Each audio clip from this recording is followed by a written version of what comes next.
আল্লাহ রাব্বুল আলামিন এই অহংকার সম্পর্কে পবিত্র কোরআনুল কারীমের 31 নম্বর সূরা সূরাতুল লুকমানের 18 নম্বর আয়াতে কারিমায় আমাদেরকে এই অহংকার থেকে বেঁচে থাকার জন্য আদেশ করেছেন।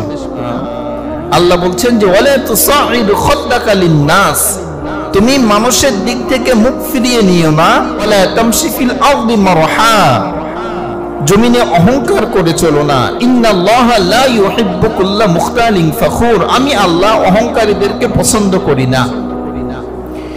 এই সম্পর্কে সূরা বানী ইসরাঈল 17 নম্বর সূরা 37 নম্বর আয়াতে কারিমায় আল্লাহ বলছেন ওয়ালা তামশি ফিল আরদি মারহা ইন্নাকা লান তাখরিকাল আরদা ওয়ালা তাবলুগাল জিবালা তুলা।